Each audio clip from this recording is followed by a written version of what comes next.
Labvakar, skatītāji! Kārtējā Copas frekvences epizode klāt. Tiešraidi pirms mēneša biju un esam atpakaļ. Labvakar visiem! Un es ļoti esmu gaidījis šo epizodu un arī šo sarunu, jo mūsu sarunas biedrs šodien ir cilvēks, kurš valsts prezidenta balvas ielūgumu nedomājot samainīt pret Copas reizi ar draugiem. To viņš publiski ir atzinis un uzņēmējs šī gada Eiropas judo čempionāta veterāniem sudraba medaļas ieguvējs, uzņēmējs, 34 kg laša pieveicējs un vēl visādi tituli. Gunārs Čirsons. Labvakar, Gunār. Labvakar. Paldies, ka piekritāt, paldies, ka atnācāt. Un es ticu, ka mums būs gara un forša saruna par Copu. Jā, viena replika no manas puses. Šī saruna patiesībā ir, manuprāt, jau 3 sezonu plānota, jo mēs ļoti sen bijām aizsākuši sarunas, bet man prieks redzēt, kad Gunāris esat klāt. Paldies, draugi. Nu ko, pirms pirmā jautājuma jāsaka, ka mēs arī mēģinājām izdarīt savu mājas darbu, un ja par mūsu paudzes makšķerniekiem visu var atrast Google un sociālos, tad meklējot informāciju par jūsu piedzīvojumiem, mums gāja krietni grūtāk, un tur ir pēc vecajām metodēm, tur ir jāzvana draugiem un paziņām, un tā kā mēs kaut kādu informāciju savācām, tam mēs iziesim cauri, ir daudz mīti, leģendas, noskaidrosim, kuras no viņām ir patiesas, lai paliek kaut kas arī jaunajām paaudzēm, varbūt ko mācīties un kā apgūt un kā iedvesmoties. Bet sāksim varbūt ar pašiem pamatiem. Vai jūs atceraties savu pirmo lomu mūžā, un vai tas bija kaut kas īpašs? Jā, to gan es atceros ļoti labi, kad mēs atbraucām no Sibīrijas, man bija, man liekas, 8 gadi. Mēs Cēsīs bijām, un es Gauju braucu. Es atceros, autobusu maksāja 5 kapeikas, un man tās 5 kapeikas pat nebija. Un es tad pa Zaķi braucu, un atpakaļ es nevarēju braukt pa Zaķi, jo man kanniņi bija, un kanniņā bija zivs. Un es šausmīgi negribēju, kad tā zivs beigt, man gribējās atvest viņu dzīvu. Es noķēru tādu sapalu. Tad jau es nezināju, balta zivs tāda, un tāda paliela bija, man liekas, kādu puskilogramu, bet es ķēru mazās raudiņas, mailītes, man viņš paņēma, un es kā viņu vilku, tad pārvilku pārmet pāri, toreiz tās šņoras bija tādas, kādas viņas bija, auklas. Pārmet, un es to nabagu, un man tā žēl, un kanniņā, un es knapiņu iebāzu tanī kanniņā, un es vedu mājā. Tas gāja kājām mājā, jo autobusā man neļaut ar šļakstītos ūdens, un tā. Un to es labi atceros, un ar lepnumu atnācu, un mamma tanī dienā man pateica, kad viņa man pamācīja, saka, es tāds lepnis atnes zivi, mājā daudz ko nav ko ēst, bet zivs tagad man ir, un tā. Mamma saka, ņem tīri viņu. Es domāju, ak, Dievs, man vēl, ja es noķēru, man jātīra viņa. Viņa man bija stingra, mīļa māte. Teicu, nedēļas, ņem un tīri pats. Es ļoti dusmīgs biju, bet notīrīju, jā. Un no tās dienas es saprotu, ka tu makšķerē, tad tev arī jātīra arī un jāmāk gatavot arī. Un kurā brīdī jūs sapratāt, ka tā makšķerēšana būs neatņemama dzīves sastāvdaļa, jo parasti ir kaut kāds tāds klikšķis, citam ātrāks, citam lēnāks, ka saprot, ka nevar izturēt bez tās Copas, ka ir jābrauc. To man māte un tēvs vienmēr jūta, jo, ka man pasauc makšķerēt, un parasti tagad varbūt slinkāk vai kā, bet agrāk mēs braucām tikko gaismu 3, pēc Jāņiem 3, 4, un mēs visi 3, 4 puikas, ar ūdām, tad bija ūdens, laidām iekšā, un tā varēja tas līdeks noķert ar ūdām toreiz. Vai uz zivu. Un tad bieži vien māte man nemodināja kādu reizi, ka pūkstens kā bērniņš guļ, nedzird to pūksteni, kad uzliek pats. Un māte kādreiz nepamodināja, un es raudādams pārdzīvoju, ka man viss aizbraucies, nē. Un tad es sapratu, ka es pa īstam makšķernieks, es paņēmu spaini, jau tanī laikā izdomāju pagad, bet es nedrīkst nogulēt, paņēmu spainu un uz spaiņu uzliku to pūksteni, kas zvana. Paklausījos, ka viņš tiešām dreb tā, pa īstam, kad to gan es nenogulēšu. Un tā bija man tāda sapratne. Es to vēlāk, protams, sapratu, ka jā, es pa īstam esmu makšķernieks. Bez tā es nevaru, tas man relaksē, tas man dod atpūtu, tas man dod dzīvē sakārtotību. Viens no jautājums no manas puses, mēs esam iepriekš uzdevuši arī viesiem jautājumu.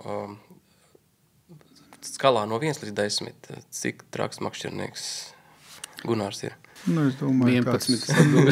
Nē, draugi, es tagad, ja tas bija varbūt tad no līdz 10, kad es biju tāds, vēl bizness nebija varbūt tik nopietnas un tā, un gada arī varbūt bija tāda, kad tad es, ja man liek reiz, teicu, vai tur kādu meiteni vai balli vai kur, tad ne, labāk makšķerēt, tanī laikā, tad tā bija man labāka lieta. Tad vēlāk jau sāka bišķiņi, tad sāc jau domāt nedaudz, kad ir vēl kādi pienākumi, apziņa, kur tu nevar atlikt lietas. Un tas nesen, bet tā es varētu teikt, kad visu laiku bija 10, tagad varētu 6, 7. Šodien 6, 7, ok. Viens tāds mazliet filozofiskāks jautājums. Jums arī, spriežot pēc tās informācijas, kur mēs savācām, tas mērķis noķert zivi galīgi nav saistīts ar kulināriju, ar ēšanu, ar pārtikšanu no dabas resursiem. Kas ir tas, kas liek jums joprojām būt uz to 6, 7 un dzīties pakaļ tām lielajām zivīm, kurām jūs visu mūžu esat dzinies pakaļ? Redziet, makšķerēšana ir tāda lieta, kad kā tu viņai gatavojies, tas ir dzīves stils, dzīves neatņemama sastāvdaļa, jo tu viņai gatavojies, tu pa viņu domā, un atklāt sakot, jau braucot makšķerēt, vienmēr tu esi gatavojies, ka tu būsi uz tā ūdens, tu būsi ķēniņš, tu būsi tas gudrākais. Un tev vienmēr ir tā kā jauna meitene, kad tu gribi uzlūgt, viņi tev negrib ar tevi iet dejot. Ja? Un tad tu domā, kas man jādara? Spogulīt. Jā, spogulīt. Ja. Lūk, un tā arī ar to makšķerēšanu nevar pateikt, kas un kā, kāpēc, bet tev vienmēr ir bijis, ka tu iepriekš gatavojies. Es biznesā varbūt tik daudz neesmu gatavojies tam lietai, kā makšķerēšanai iepriekš dienu, iepriekš nedēļu, iepriekš tu gatavojies, ja atbrauc kaut kur uz ārzemēm vai te Latvijā uz kādu ezeru, un tu gatavojies kādu 3, 4, 5 dienas, tad tu sakārto visu, tu liec, tad tu sāc gatavot tās piederums, ar ko tu varēsi apmānīt to dzīvnieku, to zivi. Lūk, un tu analizē daudz, un tas tev arī izglīto dzīvē. Un tam dēļ es gribu pateikt, ka man liekas, man nav tāda, kāpēc, un tad noķeršu to foršāk, tad es viņu tur. Ir bijis, ka tu zini kādā vietā, kur ir lielā, kur viņi tev devis zināt, un mēs jau zinām, ka līdaks nav ceļotājs kā zandarts, viņi savu teritorijā apkalpo un tā. Lūk, un tad tu, mērķiecīgi, tanī vietā, tanī laikā, un tu zini, kur, kad, ar ko. Tas tā varētu būt, bet tā, lai atbildētu uz šo jautājumu un kāpēc, tas dzīves stils, bez tā dzīvot nevar. Un tas ir tas, ka tu visu, tev ir darbs, tev ir ģimene un tev ir makšķerēšana. Piedod, kad es tā 3 lietas salīdzinu, kas ir dzīves jēga, bet tā ir dzīves jēga, un ja tu, un es bieži vien, kad kaut kur dabā esmu, es relaksējos, es tiešām dzirdu putnus, es dzirdu, kad no rīta ceļās mīgla augšā un kādu pīli tur nopeld, un tu to relaks, un tu saproti, ka tu un daba un tu esi kopā. Un tas ir tas stāsts, ar ko un kāpēc. Nekas nevar būt, man liekas, labāks, ka tu tai dabai nedara pāri, un daba tev nedara pāri, bet jūs sadzīvojat kopā ar viņu un sadzīvojat ar ūdeņiem, ar šo lietu. Tad ir izaicinājumi kaut kur tiešām uznāk kāda vētra, uznāk kaut kas, uznāk zibens vai uznāk vēl kaut kas, ar ko tev jārēķinās, ar to dabu. Dabu ar tevi rēķinās, jā. Un runājot par zivīm, kuras jūs vienmēr ir interesējušas, tās sugas, ja es pareizi saprotu, ir līdeka viennozīmīgi, to zinu, laši. Jā. Dzirdēju vārdu zandarts. Ir vēl kādas, vai šīs 3 tādas ir? Es esmu ķēris dažādas, pat zušas ir bijuši, kad likušas naktenes agrākos laikos. Viss, kas ir vēži bijuši, viss, bet pamatā jau tie neaizrauj. tie nerada pievienoto vērtību. Tādu tev, ar ko tu varētu. Man šīs 3 zivis sugas, ar ko es esmu, vēl sami tagad sākās jau kādu laiku. Un es mēģinu būt gudrāks par samiem, bet vēl neizdodas. Jaunās tehnoloģijas nepalīdz? Es mēģinu viņu saprast to samu. Es mēģinu viņu, kā viņš dzīvo un ko viņš tām jaunām tehnoloģijām jau nav. Man liekas, tā jau tāda zivs laktēšana. Es par to mēs parunāsim vēl. Jā, tā mēs pieskārsimies, bet varbūt, ejam varbūt mazliet tām zivju sugām bišku cauri. Es atļaušos sākt ar līdeku. Ar savu mīļāko zivi, un zinu, ka jums arī ir tas izmērs vienmēr ir vairāk interesējis par skaitu, un ir daudz un dažādi stāsti. Mēģināsim secīgi iziet viņam cauri un saprast, kur un kad un cikos rītā viņu var noķert. Kur ir bijuši tie ezeri, uz kuriem jūs esat braucis, un varbūt joprojām brauciet, ja ir jāmeklē liela līdeka? Jā, agrāk es braucu uz Lubānas ezeru, tas viennozīmīgi tas bija. Lubānas ezers un Lubānas ezerā es esmu dabūjis lielu baudu, kā Krievs atķenuls, ja riktīgi. Dabūjis baudu, esmu tur ir bijis tā, kad dienā, es nevaru tā pateikt, bet ir bijuši man, kad mēs kolēģi un ar maniem kolēģiem, un tad es atceros pat bija tā, kad Čepānis, saimnes priekšsēdētājs, fantastisks dziedātājs, jautas vecs un tā. Tad mūžībā, man liekas, pagājušo gadu mēs pavadījām mūžībā viņu. Un tad bija dažādi draugi, kolēģi, arī Antolijs Garbunovs, varbūt es tos uzvārdus sauc, kāpēc? Tāpēc, kad es viņus aicināju, lai viņi saprot, kādu kaifu var dabūt, ka tu dabūni dienā 5, 6, tāds 5, 7 katrs. Un mēs tā arī, toreiz arī tā slaktējām viņas. Protams, visu laidu atpakaļ, tur paņem varbūt vienu priekš zupas vai kā, bet, un tanī laikā jau laidu, kur tu viņas tā. Bija kāda laika, kad kādreiz tur kāds darbā, atved, kāds 2, 3 atved tur. Bet ne jau. Tur bija tā, kad, un tādas, kad, tādas jau 5 tu met tā kā apmēram tagad, tāds 45, 50 centimetri, kas jāmet ir atpakaļ. Tad mēs tās 5 metām tā toreiz atpakaļ Lubānā. Jā, es arhīvā atradu vienu vecu laikraksta diena rakstu, kur autors bija Egils Zirnis, kas arī droši vien ir pazīstams. Jā, brauc ar mums makšķerētājiem. Viņš rakstīja, ka 1996. gadu droši var nosaukt Lubānā par Gunāra Ķirsona gadu. Vai jūs atceraties, kas tajā 96. gadā notika un kāpēc tas bija jūsu gads? Jā, mēs jau, pat cik es to Lubānu jau tā, diezgan labi jau sāka saprast, un tad man bija iespēja tomēr toreiz aicināt daudz makšķerniekus. Toreiz jau, nav tā kā tagad, kad televīzija, radio un kā mēs tagad runājam, bet tas bija tā. Un es mēģināju popularizēt, un tad es ņēmu telti, tādu, es atceros 10x10 lielu tādu telti.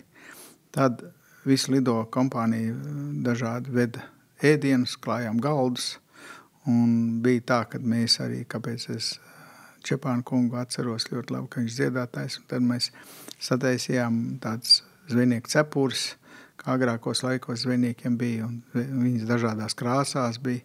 Tad mēs pie galdiem taisījām tās, kad makšķernieki sasēdās dažādām krāsām cepures, un tad kurš kur apdzied, un tad balvas bija dažāds foršs tāds makšķerniekiem, dažāds balvas, un tas bija labs vakars pavadīts, bet nebija tā kā galīgi nopļēgurojušies, bet tā, forši pavadīts vakars, kur dziedāja, un tad es, kāpēc Čepānu, viņš vienmēr viskaļāk dziedāja, visinteresantāk, un viņš savu kompāniju, viņš vienmēr vinnēja to, Un tanī skaitā Gorbunovs, Anatolijs, viņš bija tāds klusāks, mierīgāks, jā. Bet tad arī tur ļoti daudz bija, ne tikai pazīstami un uzvārdi, bet arī īstie makšķernieki bija tādi ļoti labi. Un tad arī Zirņkungs bija, un tad es atceros, kad no rīta mēs visi makšķerējām, un es vēl teicu, kā iznāk, ka zvejnieka dēls nav, kad mums vajag zvejnieka dēlu. Un tad, tad es aizsūtīju šoferi, lai atved mums, un vējš liels bija, un tad es gribēju viņu iebraukt makšķerēt, un man neizdevās. Un mēs taisījām, saucās lielā līdaka, Lubānas lielā līdaka, sacensības. Un bija sanāts, ka viss līdaks ir, mēs iedevām tādas trosītes, ar ko viņas, lai viņas izdzīvo, kad vajag. Tagad ir citi jau nomēri, ir kā tagad ir starptautiskie likumi un tiesneši līdz un tā, bet toreiz mēs, nebija nekas, mēs paši visu to izdomājam. Mēs bijām pirmie celmlauži, kad aicinājām sacensības taisījām, un tad es negribēju, lai bendē tās zivis, tad iedevu trosītes, un tad viņi ievēra zem apakš žokļa, vilka visu, un mēs mērījām visu un laidām atpakaļ. Un tad mēs arī likām viņām pie spuras likām atzīmes, un tad es teicu, kurš dabūs to pēc gada to līdaku, tam būs prēmijas, neatceros, cik liela nauda, bet būs prēmija, lai nobildē to numuriņu noteikti. Jā. Bet neviena līdaka nebija nobildēta. Jo vietējie nezināja neko par tādu konkursu. Es nezinu, vai nezināju, gan jau tur vietējiem arī tika paziņots, gan jau kaut kas, bet es domāju, ka mēs vienkārši nepareizi piestiprinājām, viņas atāķējās vaļā. Nebija pieredzes toreiz, bet mēs bijām pirmie, kas taisīja, varbūt tāpēc arī mani varbūt atpazina vairāk kā makšķernieki, jo es arī mēģināju popularizēt to makšķerēšanu. Vienkārši tāpēc, ka man pašam patika, man gribējās, lai citi to dara. Un kādi bija tie rekordi, kādas bija lielākās līdakas, kuras jūs atceraties? Lielākā man bija nepilni 15. Lubānā? Jā, 14,800, es zinu, ka es viņu nomērīju, atlaidu. Tā bija tāda. Un es viens pats biju laivā toreiz ap pusdienas laiku, kaut kā es velcējot, un man uzsēdās tas blieziens kārtīgs bija. Staigāja tā rīktīgi, un tā. Tad man bija grūti viņu noturēt, stipra viņa bija arī laivā, kamēr tur visu to nomērīt un tā. Un es zinu, ka jums ir arī labas attiecības ar Babītes ezeru. Vismaz bijušas, es nezinu, vai ir, bet kā tur veicās? Jā, Babītes ezerā, es liels lomas neesmu, man vienreiz bija.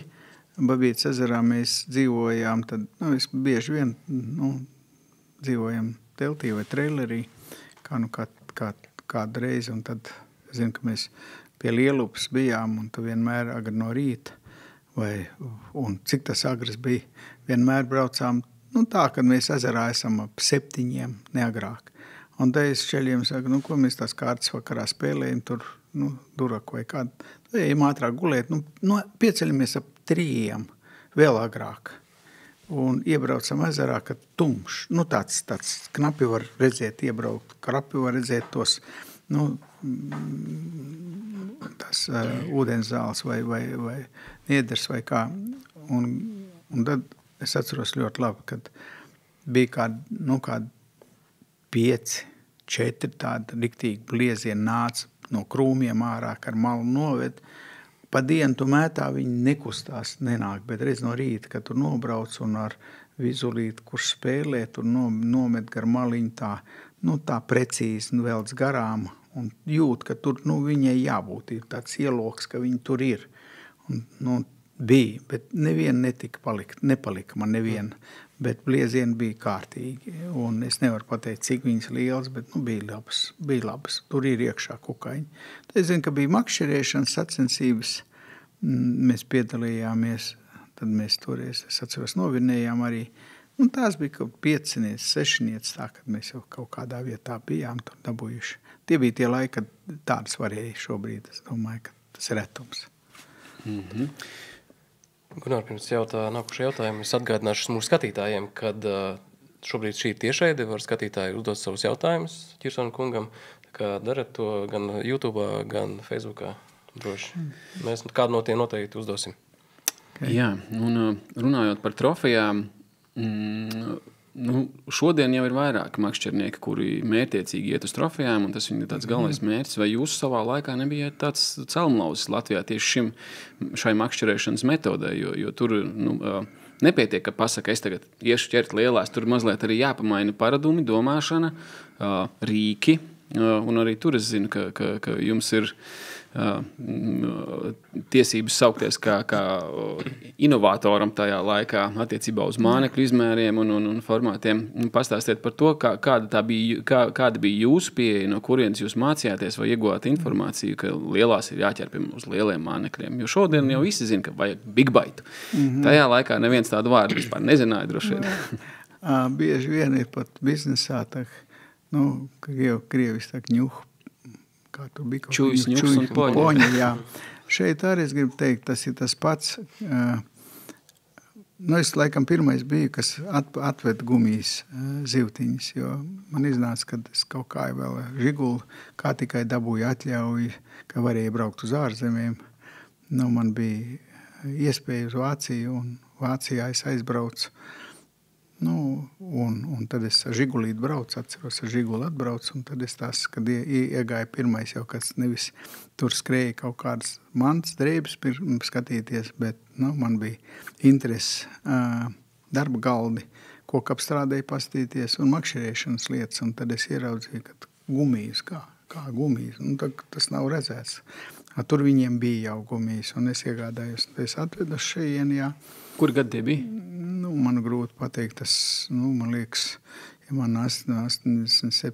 attaisīja filmu, 90. gadi, varbūt 89. varētu būt. 80. beigas, 90. sākums, jā. Varētu pat bišķi, man liekas, 90. pat nebija. No paša sākuma es zinu, kad 87. kad kooperatīvs atļāva taisīt, un es sāku uzreiz pirmais. Un tad es arī makšķerējot, domāju, kā un ko, jo man jau bija arī doma, gribēju pateikt, kad es tālāk pastāstīšu par tām zivtiņām, bet bija arī doma, kad makšķerēšanā, kad es gribēju Lubānas ezeru, man žēl, man jau viss bija, un tur vietējie paši makšķernieki neļāva, bet es jau pamats bija ielicis, es gribēju tur uztaisīt lielu pārstādes cehu, tieši zivju pārstādes cehu, lai varētu ķert un taisīt svaigas zivis, jo es zinu, ka man bija jāiepērk priekš savas lido kompānijas. Tad vienmēr tās zivis bija ar ķidām, un es sapratu, ka jābūt ir uzreiz jātīra tās ķidas, ja tu gribi, lai viņi nesmirdētu pēc zivs kā parasti, bet uzreiz un jāizliež asins un tā.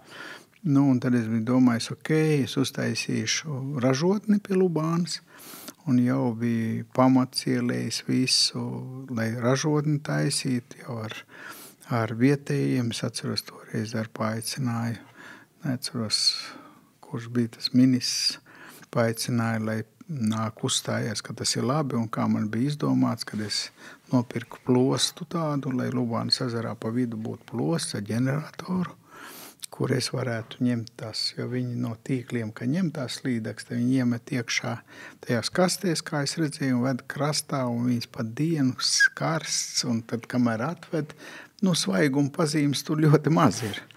Un tad es domāju, kā izdarīt, lai viņas tas būtu, ja, un tad es tur domāju un izdomāju, kad man būs liels plosts, man būs ģenerators, plostā būs ģenerators, kas tās zivis, lai ņemt ārā un kuras notīrīt, lai es varu leduskapis arī turpat būt uzreiz. Un viss bija sarunāts, iedomājieties. Un vietēji, forši, Gunār, baigi, forši, malac tu esi, bet es tad atsaucu no valdības kādu, un mēs sēžam, un es saku, bet, kungi, lai tani ezerā viņš, lai nepaliek tukšs, jūs saprotiet, no katra kilograma saņemtās mums jāatlaiž ar atpakaļ. Un, ja mēs iepērkam, es tad baidos pateikt, pa cik, pieņemsim, pa 3 lati, pieņemsim, tad 50 santīmu mēs metam atpakaļ. Tātad, lai atražotu vienmēr, ko noķeram, lai mēs atražojam, lai tur būtu vairāk mums no šī dzīvnieka, ko sauc par zivtiņu. Ja? Bet es viņam teicu, ok, kungi, jā, to varēsim. Es saku, bet lai to mēs varētu darīt, valdība un tā, es garantēju, ka mums visi jāiet savu kasi. Mums keš nevar. Tas ir man jāpierāda, ka es laižu to naudu atpakaļ. Lai to es pierādītu, man visam jābūt caurspīdīgam. Jo savādāk es nevarēšu pierādīt, ka es laižu atpakaļ. Un tā. Un, kas atdzirdēja, kad vajadzēs laist savu kasi cauri, visi pazuda, visi pamuka un tur pagast ļoti daudz apkārt. Un pagast veči atteicās man un es teicu, ak, Dievs, labi, tie pamati tik dārgi nebija. Tā kā, man neizdevās. Tā var būt, es būtu pirmais cēmlaus, kas izveido, lai atražotu atpakaļ izķertās zivis, lai nevis tur tīklos, bet lai tie, kas tīkliem ņem, lai viņiem ir kur pārdot uzreiz, un ir kas pircējs uzreiz, un tā tālāk. Tas būtu labs, man liekas, ļoti labs paraugs, kā vajadzētu. Un tā ārzemēs arī to dara tagad, bet es tanī laikā izdomāju. Bet, ja pa zivtiņām, tad runājot, jā, kad es tad pirmās atvedu, un pēc tam es tad Lubānā kā sāku ķert no sākuma mazām gumīņām, pēc tam es sapratu, ka, ja liela līdaka man ir bijis, kad noķer, viņai ķidus attais vaļā, un tu ieraugi, ka tur ir, tur liela, vai plits liels, vai pat ir bijis pat, liela, pat breks ir bijis tāds, kad knapi, kā viņi dabūjas tanī caur to šauro kaklu savu. Bet ir bijis, un es sapratu, ok, ja jau viņa rīt tādu, tad lielā noteikti jāliek lielāka zivs. Jāliek lielāka. Un tad es mēģināju, man nebija tik liels kā tagad, tad es griezu pušu un līmēju pa vidu to vidukli, lai garāk viņi būtu. Un tad es viņām liku vēl līmēju klāt, pat cik to karsto nazi var salīmēt, sataisīt, es taisīju tādas vēl platāks, lielāks. Un tad es sapratu, ka var arī spēli, kad ir, kad viņas parasti, zivs, ir tā, ka mēs redzam, ka viņi metās virsū un tad ārā izlido un sagriežās ķer to mazuli. Tas dzīvs, bet man liekas, kad viņai vieglāk būt tāpatās kā dzīvnieks lauva vai kā, tā pēc tādas teorijas ņēmu, kad, ja ir, teiksim, antilopes vai kas tur skrien vai zebras, ir kādas 500 vai 300 un viena no viņām ir kliba, tad noteikti tā lauva vai kāda hiena vai kas, viņi paņems to slimo. 100%. Domāju, ja tur notiek tas arī zvērs, viņš arī labāk ņems to slimo, beigto. Un tad mēģināja radīt to kumiju, slimu, beigtu tā, lai viņi ir kā beigta zivtiņa. Laikam tas tomēr man nospēlēja un man izdevās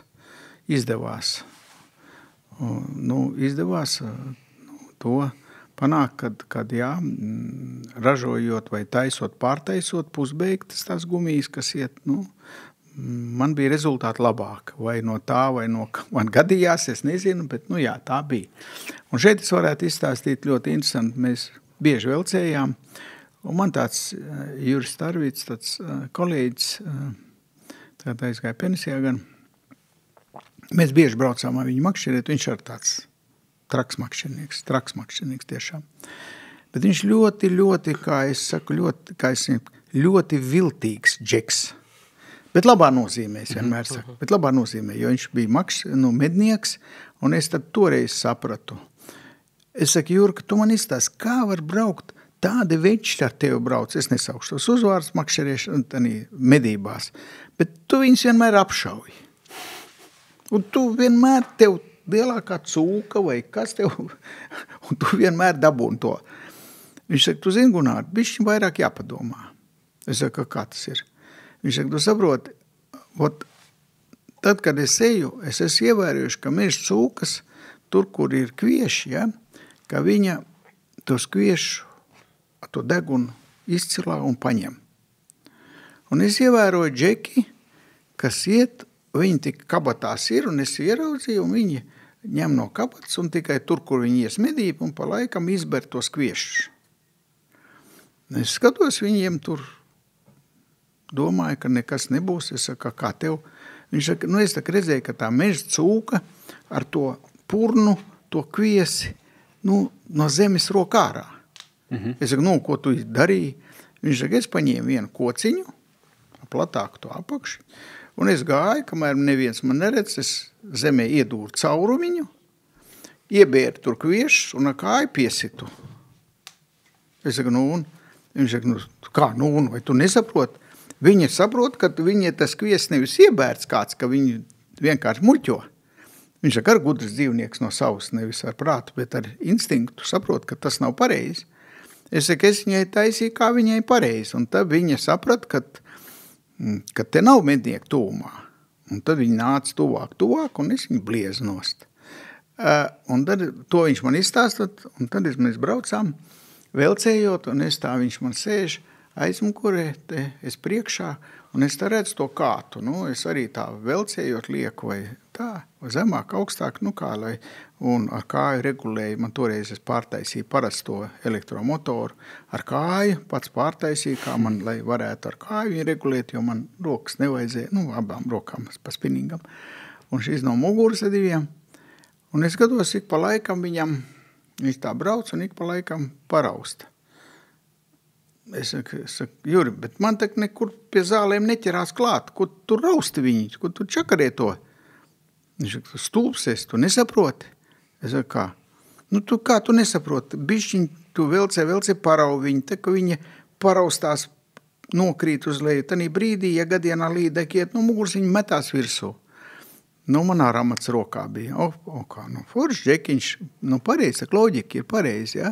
Un tagad jau visi velcē, paraust, velcē. Tie bija tie gadi, kad bija jālauž pašiem tas celms, ja? Un jādomā, ja? Un viņš bija tas, kas, mācēja, labā nozīmē viltīgs džekiņš, gudrs džekiņš, kas domāja. Un tad es tālāk to viņu domu turpināju, kā vajadzētu to zivtīnu, lai viņi velciet vienmēr viņi pati, tā kā griežās un krīt uz leju, un kā tos āķis ielikt iekšā, lai viņi tur vairāk netraucē, kad ir saliekts, kā viņi metās virsū, lai tieši uz āķu tirāpa.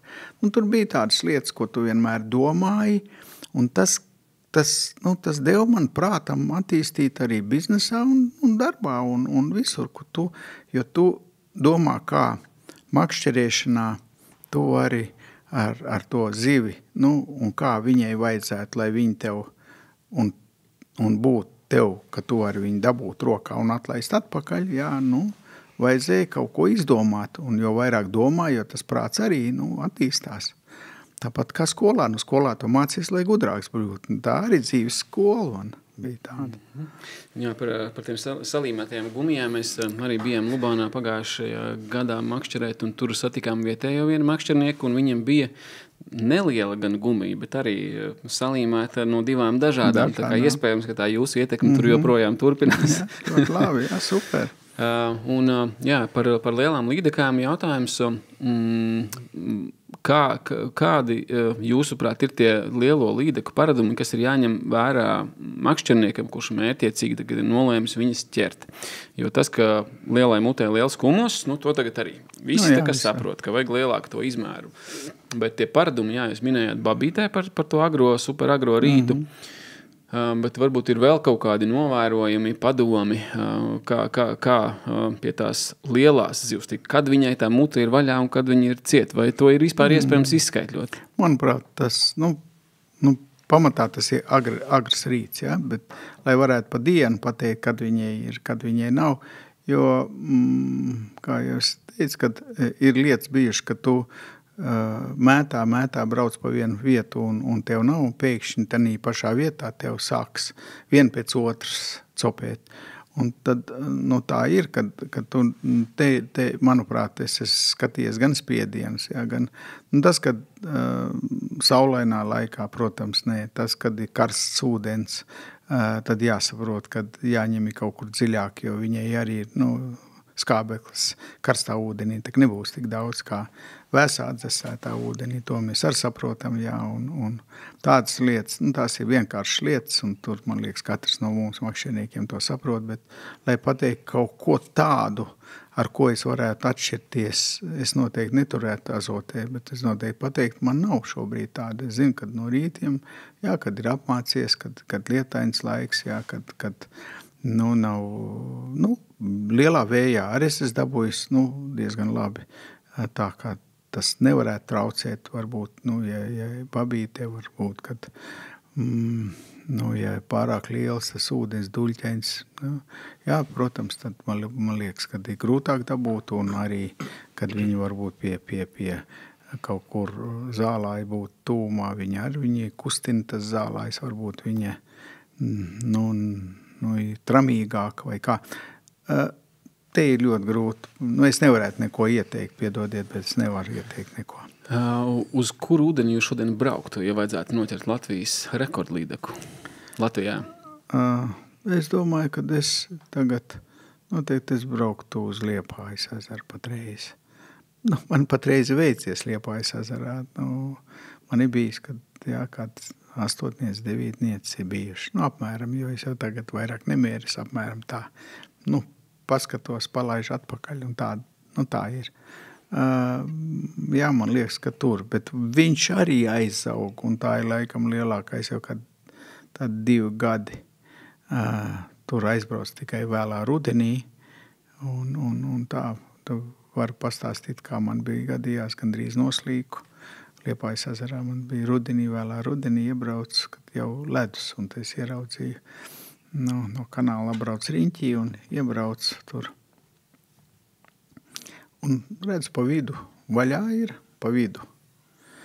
Un malā man tev ir ledājs. Es pamēģināju motoru, skatos, es varu laust to ledu. Varu laust, gribās ātrāk tanī centrā tikt, un es dodu to gāzi un tik braucu. Un braucu, laužu to ledu. Pēkšņi skatos, manā laivā parādās ūdens, kājas kaut kājas tā, ievaru kājas ūdenī. Skatos, haidī, man jau tur, kur tāds laivā tāda tā kā attaisām, kur ir plauktiņi, kur nāk dubultais dibens un dubultais karkas. Skatos, nāk riktīgi ūdens. Ar ledus diezgan biezs. Es apgriezties arī nevaru vairs, jo man atpakaļ nekādīgi. Un es tur bišķiņu vēl priekšu pabrauc tanī vietā, kur jau man vajadzētu apgriezos riņķī, skatos, cik tālu ir krasts un cik tālu man te jābrauc. Skatos, kā tas ūdens, cik ātri pieies pilni. Es neredzēju, kas tur, kāds saurums ir. Apgriezos un devu pa to pašu atpakaļ. Nelauzu no jauna, bet cik tur. Un tā bija, kad ar vienu roku smēlu ūdeni, ārā turēja gāzi. Un jau skatos, jau nāk, un motors jau sēžās jau gandrīz ūdenī jau, un vēl kādi 1,50 m līdz krastam. Domāju, aizpeldēt, neaizpeldēšu. Tā, to jaciņu nomet nosgadienā, ja kas, un tad smēlu ātrāk to ūdeni krastā piebrauc, un jā. Tāds gadījums man bija, un tad es pastījos laivā tādas sānos, tik liela caurumi. Es vienkārši ar to ledu idiots braukst. Es neaprēķināju, ka tas ledus tomēr ir ass, un priekšā kaut vai metāla tā stīpa, bet sāna, tad, kas lauž. Tāds man bija ar to Liepājas ezeru. Tas labs piedzīvojums, kad liek mācība, kad tā nevar riskēt, jo ledus jau ūdens 3 grādi, mēs zinām, 3 minūtes, 5 minūtes, labi, bišķiņas norūdījies, 7 minūtes noturētos. Ļoti ātri hipertensija. Pabeidzot, varbūt stāst par lielām līdekām, kāds tad ir tas jūsu personīgais rekords līdeks? Nepilni tie 15 kg. Tā ir tā Lubānas ezeri, vairāk es neesmu tāda lielāka. Pat man nav bijis tā, kad es turētu ilgi, ka viņi staigā tur, nav bijis. Ir bijuši, ka noraušās, tur jūt, ka, desmitniec varētu būt, varbūt tā pēc visa, bet tā, es nevaru neko pateikt, lielāk, nē. Jā, paturpināsim par ūdeņiem, varbūt, nezinu, tad, lai mēs atkal neizplūstu garumā, kaut kādu topu ar mīļākajām ūdens tilpnēm Latvijā? top 5 kaut kādu varētu nosaukt? Nu, jā, tāpat Lubāna varētu būt, jā, tad Liepājas ezers varētu,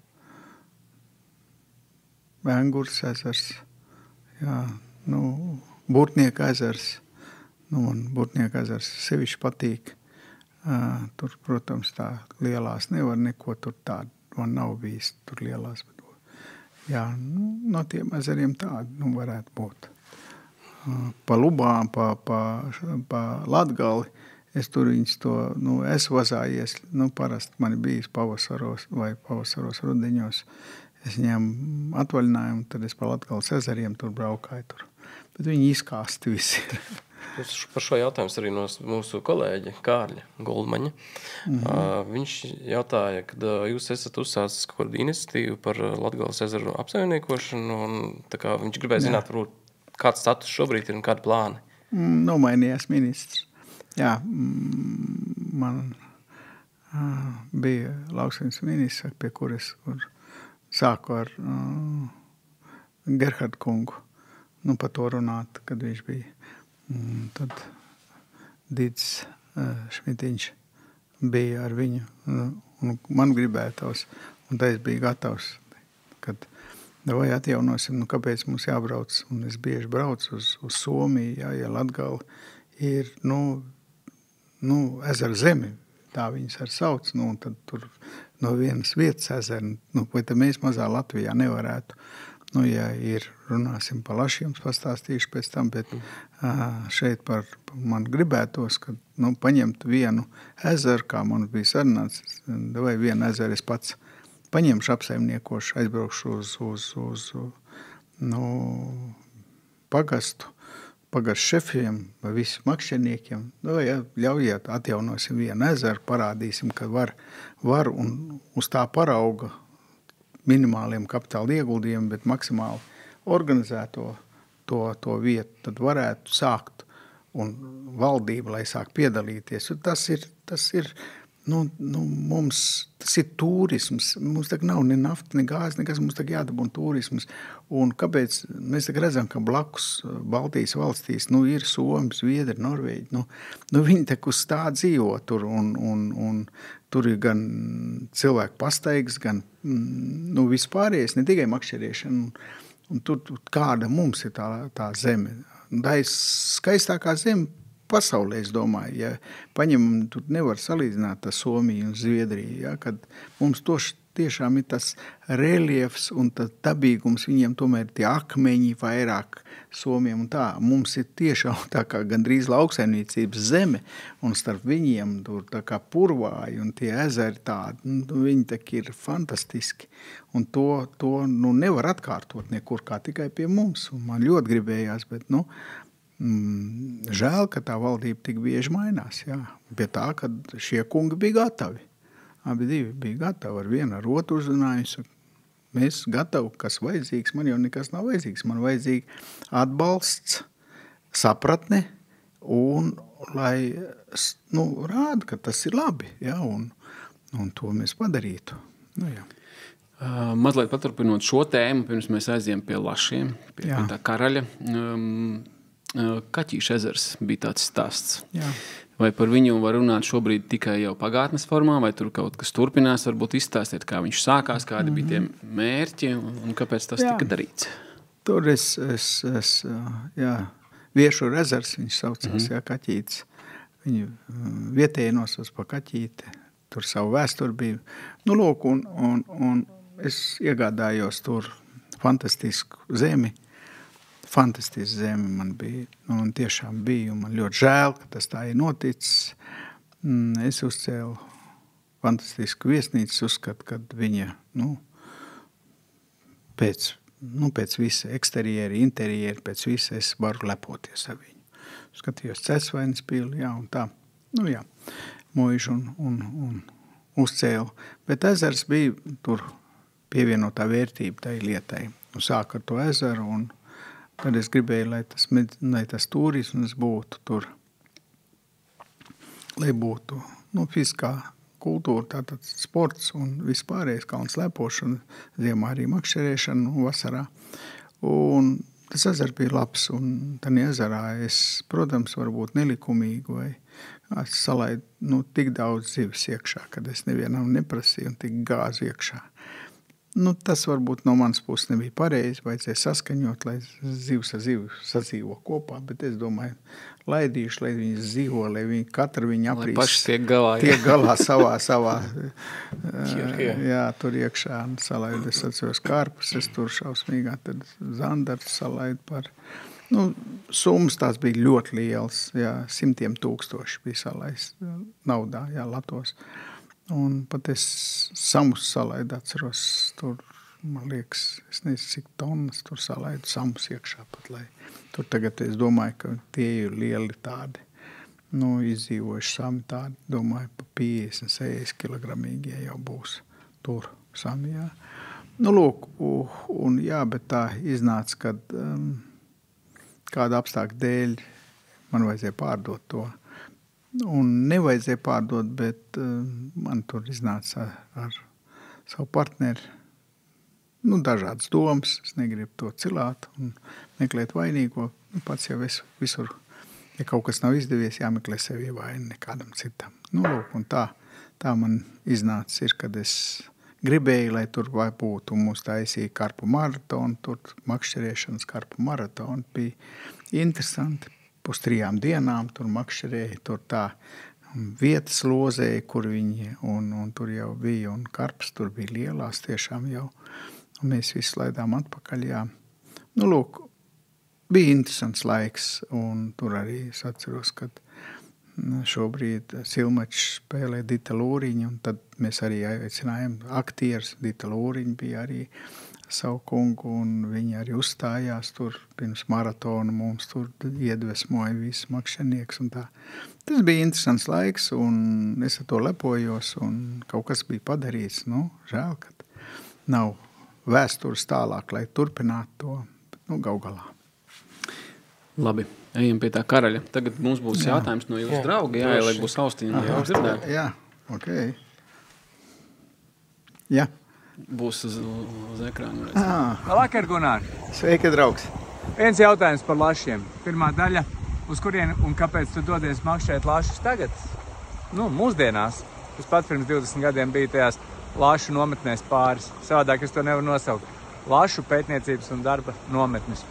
Un otrā jautājuma lieta 3 problēmas.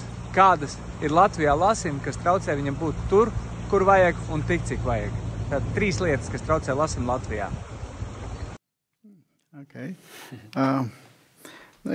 Lasim, es domāju, ka mēs nesakopjam, pirmais, mēs nesakopjam upes, kā viņam vajadzētu būt. Es domāju, ka tā ir lielākā problēma viņam. Pēc tam, es domāju, nav sakārtot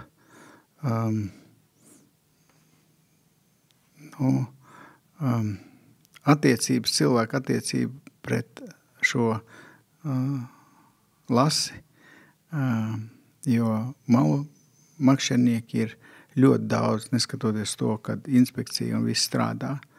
Un trešais, es domāju, ka daba šobrīd iejaucās diezgan, jo mēs redzam, ka dabas apstākļi tomēr ir mainījušies Latvijā. Tā es, Māri, varu atbildēt tev. Tā es domāju, varbūt es kļūdos, kaut gan gribu teikt, ka salats diezgan kārtojuši cilvēki ir. Žēl, ka tur ir savas domstarpības tomēr starp tiem, kas tur strādā.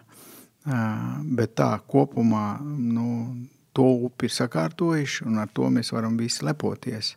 Jā, tur tik vajadzētu vēl piestrādāt pie tā, lai tur varētu to upi sakārtot. Un tā otra jautājuma daļa bija, uz kurien jūs dotos? Piemēram, rītā, ja būtu jābrauc pēc laša, es nezinu, vai tagad drīkst vai nedrīkst, es nemakšķerēju lašas, bet kuras būtu tās vietas, uz kurien jūs brauciet? Es parasti lašu ķeru pavasarī, agrāk es mēģināju vēl rudenī, Un es zinu, ka mums bija pat māri domstarpības. Es gribēju panākt, un tā bija mana kļūda jāatzīst, kad es redzēju, ka ārzemēs kādreiz ļauj rudenī, kad ķer un laiž atpakaļ, bet tas nav pareizi. Nu, nevar tu ķert un darīt pāri lasim, ja viņam ir bērniņi vēderā. Nu, to nevar. Es tanī laikā domāju, ka to var darīt. Man bija pārliecība, un es Mārim vēl pats teicu, Māri, nē, tas nav pareizi kā jūs. Es gribu pierādīt, ka pareizāk, ka to ķer tomēr. Nu, no vienas puses man nevajadzēja pierādīt, ka ķer, bet vajadzēja iet aizsargāt pret malu makšķerniekiem. Es biju domājis, ka mēs makšķernieki ķersim tās vietas, kur ir nāsas vietas. Jā. Un tad mēs pasargāsim, tie malu zvejnieki tanī vietā netiks klāt. Bet mēs tāpat tie paši vien esam, mēs viņu aizāķējam, viņam pārdaram, viņš no savas bedres, kur viņš strādā, lasis jau mātīte strādā tur 40, kā es toreiz pētīju, arī 45 minūtes apmēram strādā, 15 minūtes viņi iet krastā un guļ. Un atkal, un tas ir pulksteni var iestēlēt, un viņai tas ir tāds režīms, ka viņi 7-2-4, un viņi 45 minūtes strādā, taisa to savu ligzdu, kur nāstot, kur lai var bērniņus ielikt iekšā. Un tad iet malā. Un tā visu laiku, viņi kamēr to bedri neuztais. Un tad iedomājieties, ka es viņai pielieku to vizulu pie mutas, un viņi pagrāb man, un es novelku no tās bedres, kur viņi strādā, un tad viņi atpakaļ. Nu, protams, es darīšu pāri, bet tanī laikā es nesapratu.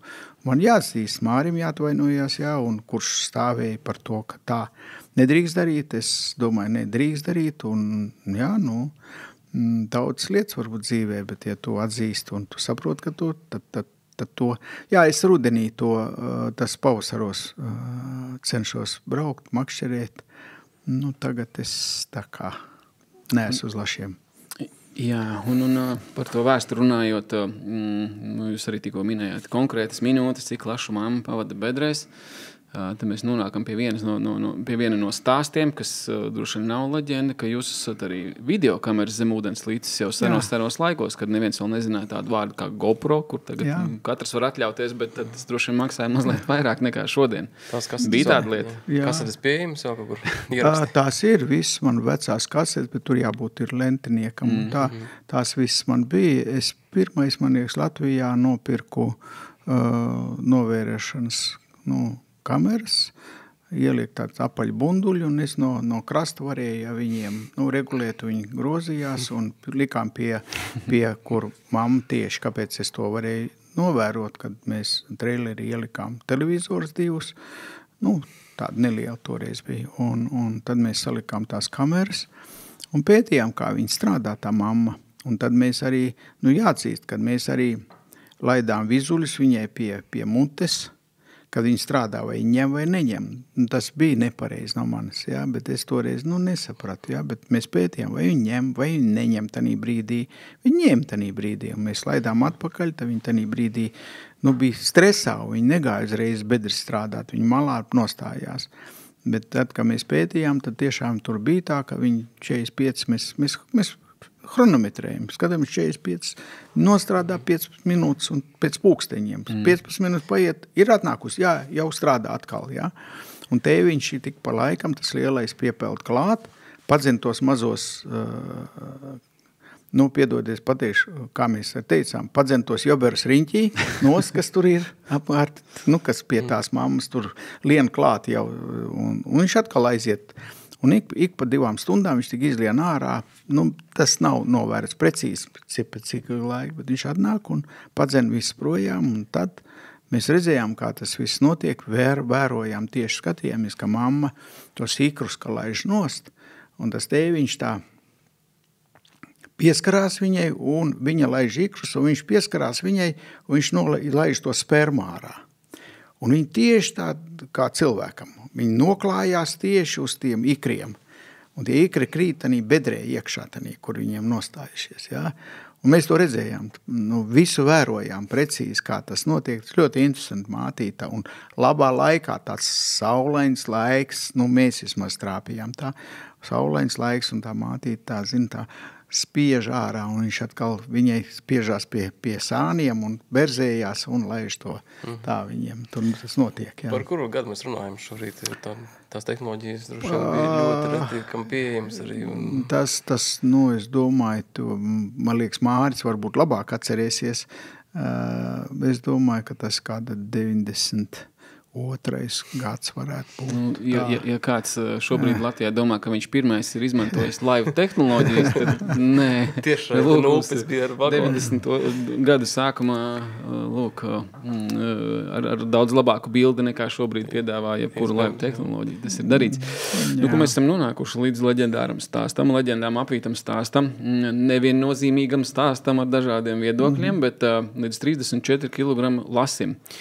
Kāds ir tas stāsts, kā pie viņa tikāt un varbūt mazliet uzburiet to ainiņu, kāda viņa bija, jo tas ir tāda mūža trofeja. Jā, tā ir mūža. Mēs apstiprinājumi gūt, Jā, man bildes, nepaķēra, man kundze, vainīgs jau es kā tie reizi. Mēs tam varam ielikt tiešā. Jā, es pēc tam ielikšu noteikti, jā. Man bija tā, kad man kundze atbrauc, tas bija Salacā, tas bija rudenī, jāatzīst, un tas bija jau tad, kad bija aizliegts ķert, tas jāatzīst arī. Tas neatceros, kurā tas oktobra sākums, vai es nevaru pateikt, bet apmēram tas varētu būt. Kuri gadi tie bija? Arī man, plus mīnus ar 94. 95. gads varētu. Mežonīgie 90. Apmēram, tad, kad es, varēju rudenī atļauties un piezvanīt, pateikt, kad es būšu, es makšķeriešu, es nevienam neļaušu, tur, ja gadienā kāds malumi, tad tiks raidīts projām, bet es garantēju, kad es atlaidīšu jebkuru zivu. Uz tādiem apstākļiem man ļāva. To es arī turēju, kad, lūk, un man sievas kundze gleznu tur gleznoja, viņa māksliniece un gleznoja gleznu, un es tā gribēju, saka, mamačka, pagaid gan, es, un tā mētāju, tur bedrē munās tas bija. Un Salacā, jā, un viņi tad, nē, tu nemāk makšķerēt man kaut ko tur, man vēl toreiz bija pūdels, sunīts, kas tur skraida riņķī, un es netraucēju, man tur ej pie mamičkas, un tā. Un pēkšņi man tāds sitiens, kā tagad atceros tikai tāds, es rotiņu mētāju, un man tāds bam, un paliek. Un tad es, tā kā celms, nevar būt, mīgs tas piecirtieni bija tādi, nevar būt, un pēkšņi jūtas, pagriežās tas un uz leju aiziet. Man bija aukla, es domāju, kādi 200 metri. Es pabļāvu viņai, man lielais, un es, apmēram tā, es kaut ko tā. Un viņa arī pamet to gleznu un sāk skriet gar mežu, un man tur iznāk gar krastu jāskrien un tādu koku un tā.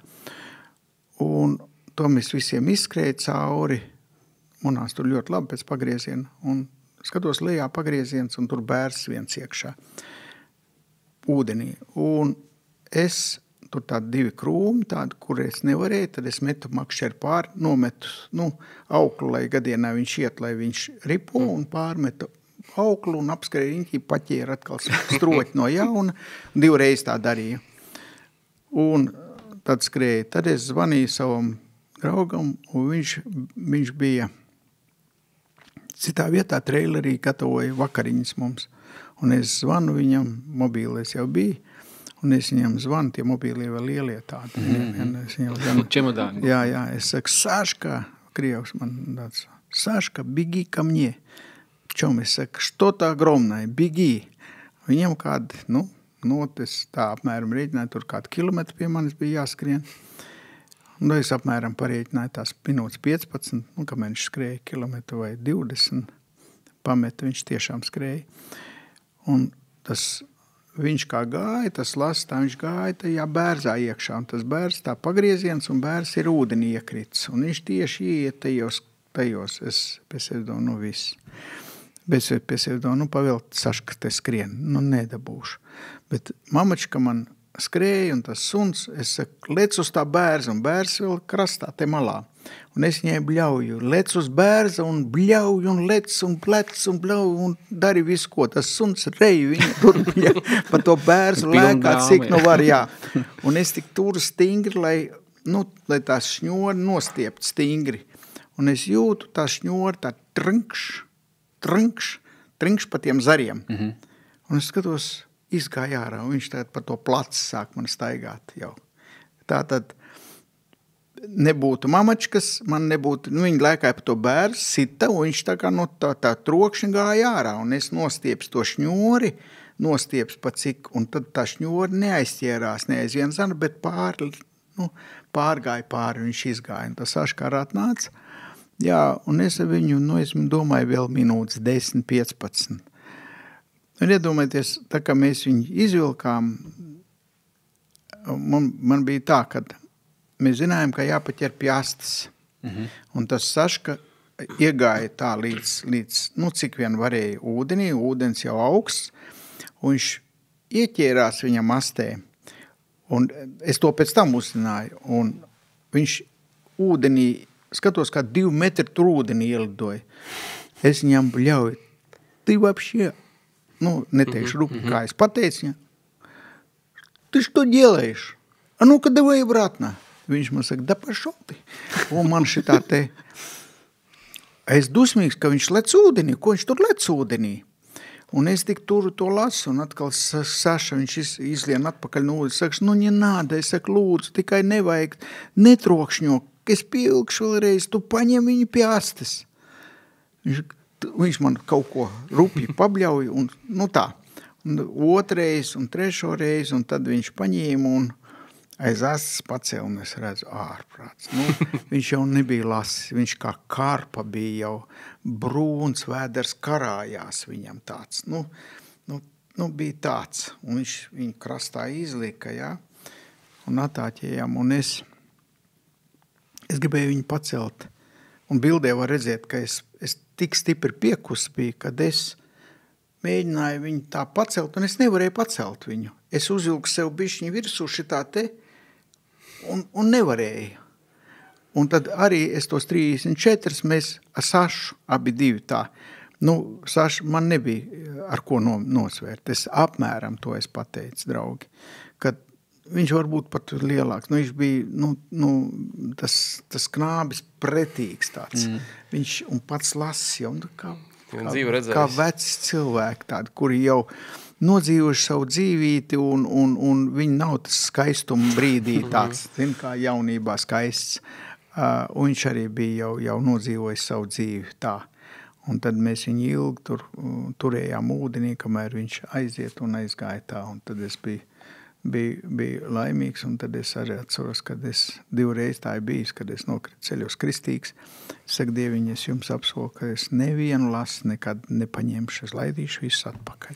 Man patī bijis tā, ka man gribās paēst lasi, tad es savus laižu atpakaļ, un es pie kāda makšķerina pieeja, saku, vecie, būs spīdīgais, pat arī es nopirkšu no tevis. Jā, paturpinās par lašiem un ēšanu. Mums arī viens tāds mīts ir iekļauts, vai tiešām jums uz lašu cobi līdz brauc pavārs? Nē, tas tā nav. Man brauc mani kolēģi, kuri es, protams, tāpēc, ka es maksāju un visu gādāju, lai mēs varētu arī makšķēt piederums, nežēlojamies kopā mums kā komanda viss, bet vienīgais man labums un viņiem ļaunums ir varbūt vai tā, kad viņi gatavo ēst. Es negatavoju. Un viņiem jāgatavo tā, kā es gribētu, lai tā zivs būtu tiešām, ja mēs taisam, tad mēs gatavojam sev to zivu tādu, lai es nevaru ciest zivu smaku, lai viņai nebūtu zivu smaku, lai viņa būtu garšīga, lai viņi, tā, lai mēs baudītu. Un viņi gatavo ēst, un viņi arī, izglītojās tanī lietā.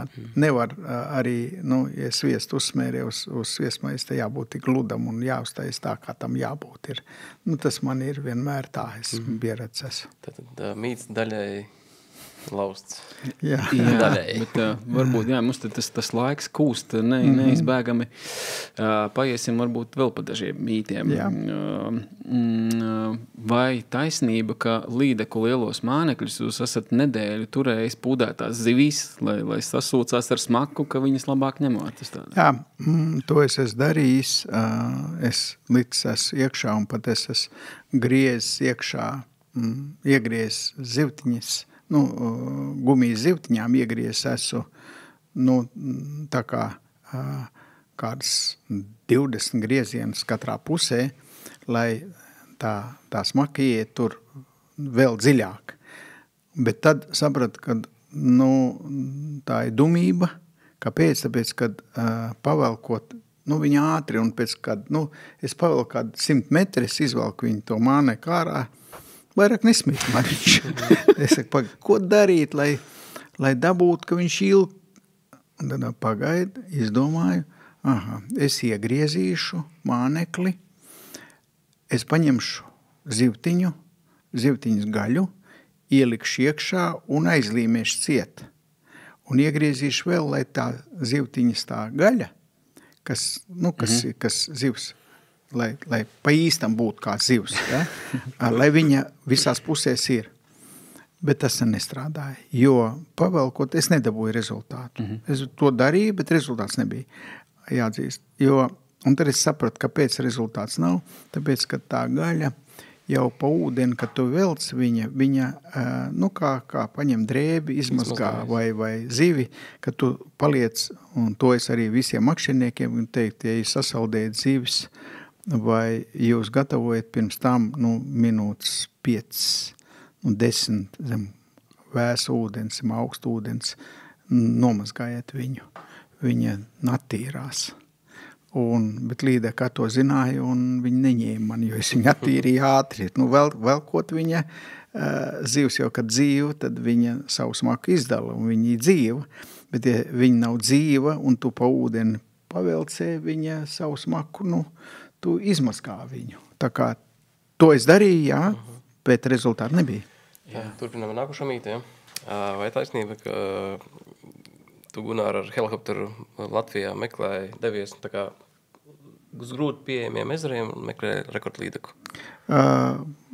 Nav taisnība. Neesmu braucis ar helikopteru, neesmu nekad lidojis, un man vispār bailes lidot atklāt sakot, ja arī būtu iespēja. Man Juris Šeflers, kas nopirka miljardieris, priekšēji, helikopteri pakatājums, tam sieķim, tur aizbrauksim uz turienu. Es saku, Jura, pie šočkam. Es ar kājiņām pastaigāšu, nevajag man helikopteru, bet tas, ka mēs gājuši esam purvos dziļos, ar teltīm, mēs gājām tanī pašā Lubānā, aiz Lubānas. Man vietēji pastāstīja, ka tur ir purvu ezers, kur neviens nekad nav makšķerējis, tur jābūt lielām zivīm. Mēs tur gājām, piekusuši, kad, es domāju, kad 8 kilometri, gājām ar mūrsomām teltīm pa purvu, likām pat tāds, lai neiegrimst viens otram tūmā iegadienā, lai varam. Neiegribām, viss bija ļoti labi. Tur tāds bija vietējais arī uzvārdā Šmočs, kurš mūs tur pavadīja. Bet mēs kā 3-4 tur tādas līdzītas kilograms pusotri nevairāk.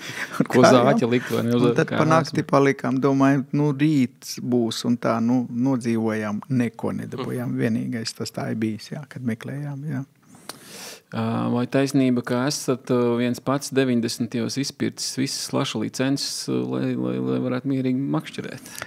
Tā nav bijis, ka lai varētu, bet tanī laikā es zinu, ka man bija, te es varu pastāstīt, kā mēs blēdījāmies arī un kā mēs arī godīgi. No sākuma, kad Egons Simpsons pirmais, kas bija izveidojis, ka būs licences Salatsgrīvā, Salacā, un varēs makšķerēt ar licencēm. Es to gan vienmēr braucu pie Egonu, un tās nebija visas, bet es vienmēr nopirku. Neatceros cik, bet nopirku mums 5 cilvēkiem katru dienu, un to var saskaitīt tātad mēnesi vienam cilvēkam, tātad licenci 30 licences mēnesī, un 5 cilvēkiem 150 licences, tātad es es esmu nopircis uzreiz, nu tā, ne jau priekš tam, lai pāriem nebūtu, un tā gan ne, jo es nekad neesmu bijis dzīvē ļauns, un es domāju, ka kristīgs cilvēks nevar būt ļauns, tas viens, lai kādam nebūtu, bet tas, ka man godīgi jānopērk licences, un lai visi iet ar licencēm, kaut mēs tur varējām. Un tad es stāstu, kad mēs arī blēdījāmies, kā bija, kad pašās beigās, es gribu nopirkt licences, bet nav vairāk viņas. Bet mēs atbraukuši atvaļinājumā mēnesi, mēs parasti aprīlī braucām mēnesi uz turieni. Nav tāds licences. Un tad es saku, čaļi, ja nav, es netaisos. Es saku, tad es 4. teiksim man, 4. datums. Tad es 4. pēc tam viņš bija 14. No 14. pēc tam 24. bija. Un to mēs darījām. Un nelikumīgi, bet mēs gribējām makšķerēt, mēs gribējām godīgi nopirkt tās licences, ja, un viņas nebija. Un ne jau tāpēc, kad bet tāpēc, kad viens otrs nopērk, un tie, toreiz bija, tagad jau viņas ir, savu kompjuteru, savu visu to, tur nevar bliedīties, bet tādā laikā tur mēģināja pārpirkt, kāds nopirkt, pārdevu, tur pārpirkt vai kā. Bija tādas lietas, tas jāatzīst, ja, un ar katru gadu un to, ko tu esi darījis nepareizi, tu saproti, ka tas šobrīd ir aizliegts, kā ar rudenies makšķerēm. Šobrīd es aizbraukšu makšķeru vienu dienu, un es tur 5 gadu vairāk rādīties nevarēšu, jo, agrāk es arī šnabiedzēru braucu mājā. Man liekas, vairāk braucu piedzēries nekā skaidrā. Piedzēries tā, jokodams. Jā, bet šodien es zinu, ka es nevaru 5 gramu ieņemt, jo kādam nelaime būt no tā, un pašam man var būt. Es paturpināšu, man šis mīts izklausās ļoti labs. Vai taisnība, ka savulaik esat pieņēmuši darbā bezdarbnieks no līgatnes, lai tie nenodarbotos ar malazveidniecību? Jā. Tā ir taisnība? Tā ir taisnība, jā. Cik daudz? Daudz tur nebija. Man bija tā, kad mēs tur, un tad bija arī Māris, tad, kad mēs nostājamies, kad mēs neļausim tur, un vietējie tur bija tāda vieta tieši līgatnē, kur viņi blieza no viņas. Un tās viņiem bija gada peļņa. Un tad, kad es viņiem aizliedzu, man bija apsardze līdz, un tad bija pat man tā bija, to es arī varu izstāstīt, kā tas bija, un atbrauc Cēsu viens policists, es neatceros pat uzvārdu viņam, viņš formā, un tagad viņš tur nāk, tie malas zvejnieki, noteikti viņi lika viņu doļā, viņš tur bija, kā es saprotu, un tagad viņš arī nedabūna to peļņu, viņš nāk kā policists, manu saka, mēs tev te arestēsim, un nezinu, ko man tur, mēģina man tur šantažēt, un man arī apsargi. Viņi arī policisti, tikai viņi nebija saģērbušies policijā. Šis tur baigi tur, sāk man tur terenizēt. Es viņiem pateicu, čaļi, nomieriniet viņu, ko viņš te, viņi paņēma, izgriez viņam rokas, bišķiņi laikam pērienu iedeva, un tā, bet viņš tur tā kā pie formas, kas pie formas, tāpēc tu var te darīt kaut kādas nelikumības pie formas, tu likumīgi nedari man te, un tā man izsauc tur uz cēsīm priekšnieks, es viņam visu paskaidroju, viņš izsauc viņam un iedeva viņam dziļo. Tam. Vietējie tur nāca, viņi man sāk biedēt ar kaut kādiem bandītiem, es saku, veči, jūs davai pasauciet savus galvenos, es pasaukšu savu galveno, pastīsimies, kuram galvenākais ir galvenais, jā, un tā. Izskatās pēc 90. riktīgi. Nē, tie bija tā, tie bija 90. draugi, un tad es viņiem tur, viņi tur vietējais tur atnāca, saka, ko tu te muldi, saka, ko tu te gribi, kāpēc tu to bendēs, to zīves, tev neļauš te. Jā, tev ir nauda, tu var dzīvot, man nav nauda. Es saku, es tev sadzirdēju. Davai, draugs, rītdien, cik tev vajag mēnesī? Tu man pasaki, cik tu gribi mēnesī? Viņš nosauc summu, es nevaru pateikt. Nosauksim 500, pieņemsim. Lati. Es saku, nē, jā, es tā apmēram arī kolēģi saku. Es saku, draugs, viss, rītdien nāc uz šeien, es sēdīšos mašīnā, un es tev aizvedīšu, ar rītdien tu sāc strādāt. 8 stundas, tu saņemsi savus 500, tev būs darba vieta. Ja tev vajadzēs vēl kaut kas, es palīdzēšu. un davai, cik jūs te esat. Bet šeit neļaušu. Nu, mēs tā sadraudzējamies, es viņus atvedu, bet viņi ilgi nestrādāja. Tur mēnesi, 2, man liekas. Grūtāk bija. Jā, un tur bija jāstrādā šeit jākaifo un tā. Tas bija tiešām tā. Jā. Labi, tagad mums ir pāris bildes, varbūt uz ekrāna varam palūgt, vai atceraties, no kādiem pasākumiem tās bija. Es te sejas atceros. Šis ir jūsu restorānā Lido, un tā ir slavenā žurnāla Copas lietas prezentācija. Tagad tur var paslēgt uz priekšu, tur vēl noteikti, te ir... šito seku viss pazīst. Jā, Kirsteina kungs, Stikuta kungs. Jānis, jā. Jā, te jau tas sejas atpazīstams ir. Jā, te var redzēt, ka... Tas alus bārāts, kā es tādu atceros. Dzirnavielā. Jā, un fotoautors ir Uldis Briedis. Super. Nekur Aivars Rudzīnskis. Jā. Redaktors joprojām. Kur ir viss? Ko vēl Jānis, mūsu judists, daktars.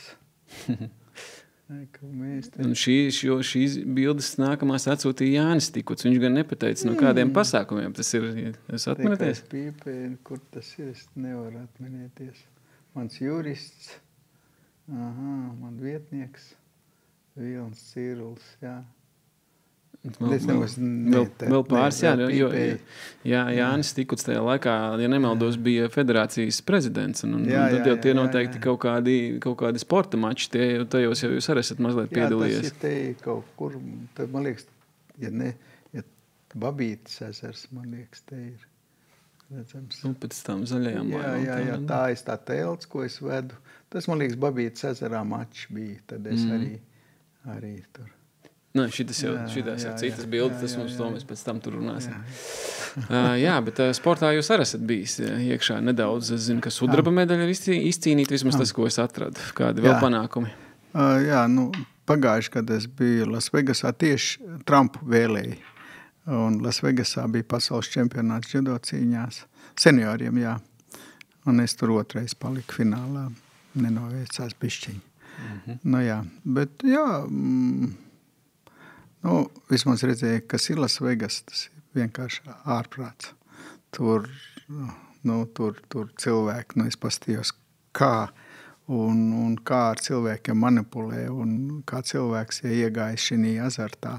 Viņš netiek, es no rītiem eju uz treniņiem un iedomājieties, ap 8 eju no rītiem un tur vecs cilvēki pīpē cigaretes, un man jāiet cauri, tur, viesnīca, kur viss kazino, viss tās lietas, un tur viss pīpē, un tik savus graķīšu, un tika velk savus kloķis, tur, spēlē tās spēles. Tu man līdz kam nogājuši visu nakti, viņš no rīta neiet vēl kulēt, bliež. Jā, tur ir tās spēļu lietas. Jā, mums... tuvojas sarunas noslēgums. Mēs neesam vispār pieķērušies copai ārzemēs, bet jūs ārzemēs arī jums ir droši vien laba pieredze uzkrāta. Kur ir būtis visbiežāk? Jā, mēs braucam uz Zviedriju, Somiju, Norvēģiju, makšķerēt, uz lašiem pamatā uz viņiem, un tā kādreiz Somijā aizbraucam uz līdakām. Tas ļoti reti, kad to daram. Un runājot par šā brīža vai nākotnes plāniem, pēc kādām zivīm šobrīd jūs ikdienā vēl tiecaties un kādi plāni? Tagad es sāku mēģināt samsķert. Man bija kā 3 gadu atpakaļ ļoti interesanti gan Latvijā, gan Spānijā. Man nav tā kā Guntim Veisam. Viņš brauc, dziedāt no... Satiku Liepājas ezerā. Jā, viņš Liepājā, tur fantazijas džeks, sirsnīgs un labs muzikants, bet ļoti labs makšķernieks, jāatzīst. Tāds nopietnis, un viņš uz tiem samiem. Un es arī uz samiem, un man nav vēl, man ir bijis pie 2 metri sams ne Latvijā, bet Somijā, vai tanī Spānijā. Bet jāatzīst, kad es gribu šeit Latvijā dabūt tādu, un es mēģināšu viņiem ar tur visu, ko mēģinu tagad domāju, analizēju, ko un kāpēc, un ko tik es neesmu jau darījis, arī tur visādām dedzināšanām, visām šīm lietām, ko es esmu tādu dzirdējis, kad jādara un tā, nekas man nav padarījis palīdzēt, un tad ir bijuši, kas attaisījuši viņiem mazos, kad noķer, kas tur viņiem vēderos ir, un tad jāanalizē, jādomā, un šausmīgi gribās uzsēdināt kādu, bet es negribu, to es varētu jau izdarīt pēc jaunām tehnoloģijām, kad tu skaties, kurā vietā viņš tur peld, un tad mētā, kamēr tu viņu un skaties ekrānā, tev viens skatās ekrānā, otrs met. Tā dara cilvēki, bet es gribu tomēr, es varu būt vecmodīgs, es gribu tā, kad, man gribās viņu bišķiņ piešmaukt. Man gribās, lai viņš uzceļās, man gribās vai koku vai vēl. Es pat esmu mēģinājis, tagad domāju, ja uz koku viņš iet, tad es tagad, 1 gadu jau, bet neesmu nostrādājis, es gribu tagad nopirkt bungas vēl tādu, un tad ielaist, teiksim, bungas augšā, jā, un ielaist iekšā ūdenī un pamēģināt bungu pasist, lai tas troksnis aiziet bišķiņ savādāk, kā koku viens ir. Bet viņš iet uz, kā lasīts un zināts, ka viņš iet uz to, ka tur kaut kāda kustība notiek, ka tur ir troksnis, kad jāiet uz to. Un es gribu to dabūt gan to esmu kaut kādu izdomāt, vai man izdosies, neizdosies gal galā. Tāpēc jau domā.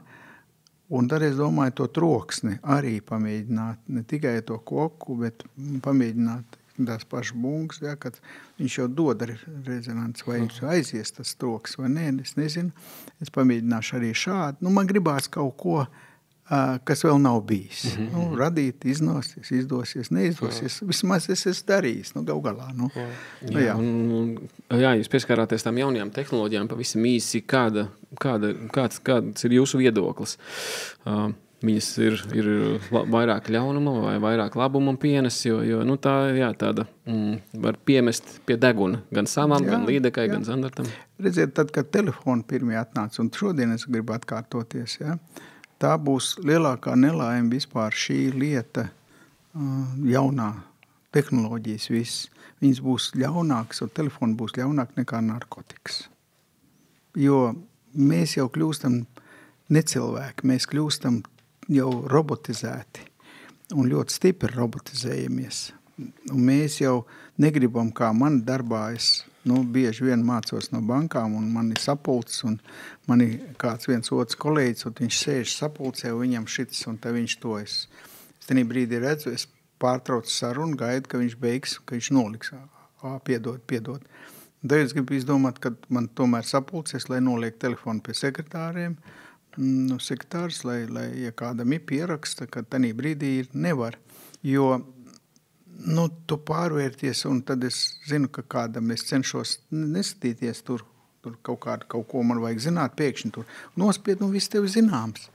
Bet tu sāc labāk lasīt, sāc analizēt, sāc galvu domāt, jo mums tiešām bērns, es bieži redzu darbā, pienāk, te nesen bija, man liekas, mēs tagad bijām pasaules čempionāti, patreiz bija Budapeštā.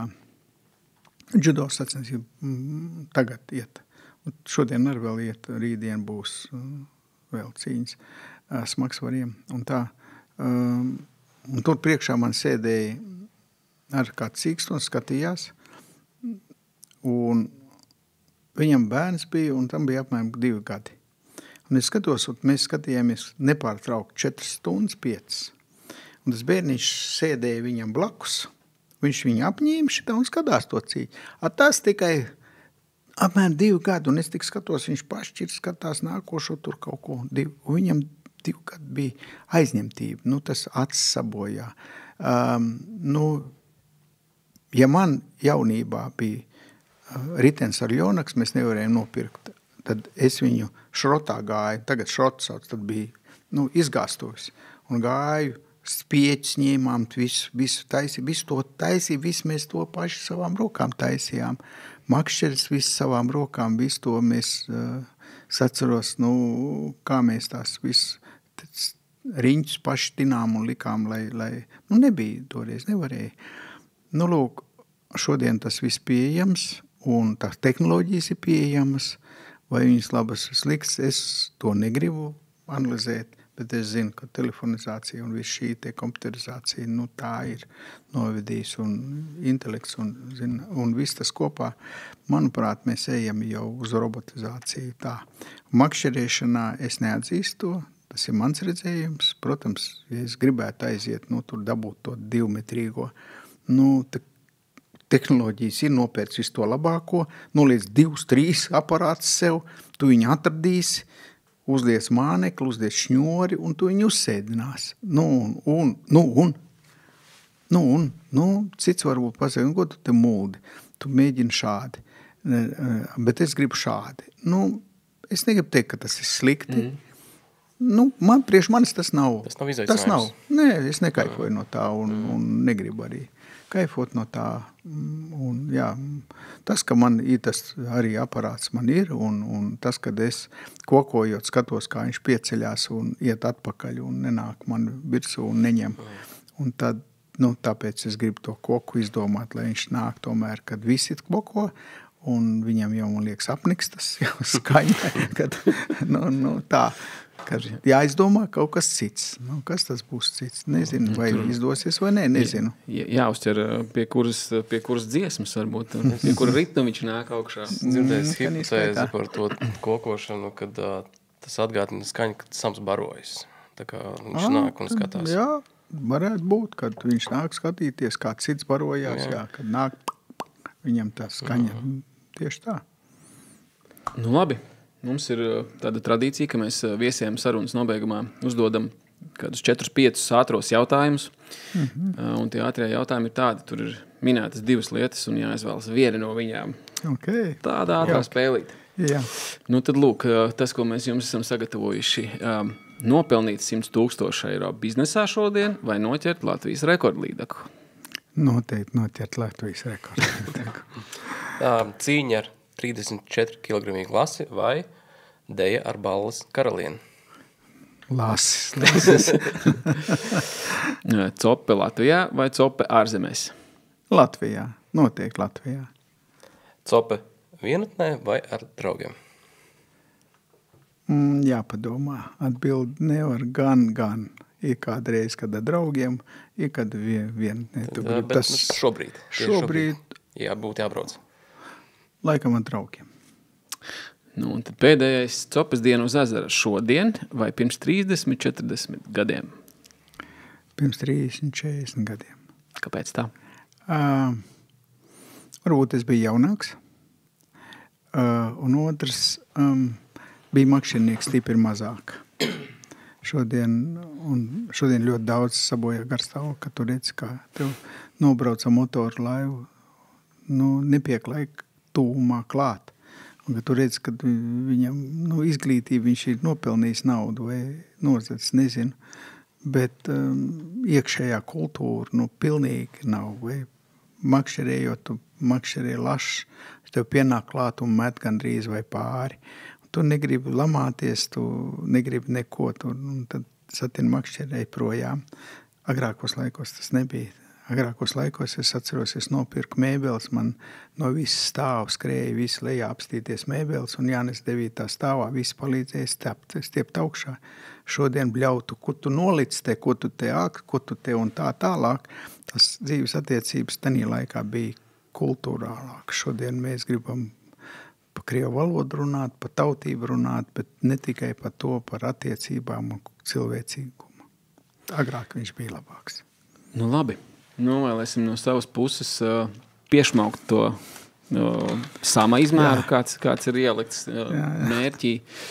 Un vēl šodien papļāpojot ar Mārio Olti par jūsu veciem laikiem, viņš teica, ja Gunārs jūs nepazīst, tad jums vispirms vajadzētu satikties kaut kur pie upes vai pie ezera, 4 stundas pasēdēt pie ugunskura, un tad viņš sāktu runāt. Tā kā uzskatīsim, ka šodien mēs iepazināmies, es domāju, ka stāstu jums pietiek vismaz 1-2 grāmatām, un varbūt, ka nākamreiz tiekamies pie kādiem ūdeņiem uz kādu no zivīm. Varētu dokumentēt pirmo Gunāru lielo samu. Jā. Es jau kādreiz ar kolēģi kādu runāju, es saku, klausies, tu turi telefonu, ja nu gadienā man paņems tāds, kad es nevarēšu, vismaz es gribētu, ka tu pieskrien savu laivu, lai var pafilmēt, ja es viņu tur vazāšu tur stundas 5, 6, varbūt 12, nu ja pieķerās tāds, kad negribu, viņš nekustās, nekad jau neraus nost un nesāks spēt, tad mēģinās viņu tomēr, ilgtermiņā, un tad es viņam saku, ok, vec, tu turi telefonu pie sevis, ja, man tāda dzīve ir gadīsies. Gribētos, lai gadītos tāds. To arī novēlam. Un pateicībā, kad Gunār atnāca mums parunāt, mums ir neliela dāvniņa no mūsu atbalstītāja veikala Raterbeits. Super. Tur ir, pirmkārt, sāksim to, ka ir mūsu cepurīti. Un tev noteikti ir ļoti daudz visādi lašu mānekļi tā tālāk, bet mums nokonsultēja Edgars Deišmanis, ka teica, ka šādi var arī nebūt. Bet kas iespējams visdrīzākais jums nav, mēs sarūpējām lašu wobleri no Latvijas meistara Vasilija Varga, VV Kraft Latvija. Un viņš rokām taišos mānekļus un arī sarūpējām dāvanā arī jums šādu. Ideāli, super, paldies. Droši, Piedodiet, es varēju kādu kotletu atnākt ar šeit, bet tas pie tā ugunskura. Okay. Telefonu mums ir, Es tad uzzvanīšu pēc kāda laika jums. Jebkurā brīdī. Makšķernieki ceļ makšķerniekiem arī naktīs. Okay. Kā labi, vēlreiz paldies, Gunār. Paldies, lielisko sarunu. Bija tiešām interesanti. Un tiekamies pie ūdeņiem. Kā saka makšķernieks makšķerniekiem. Labi, paldies.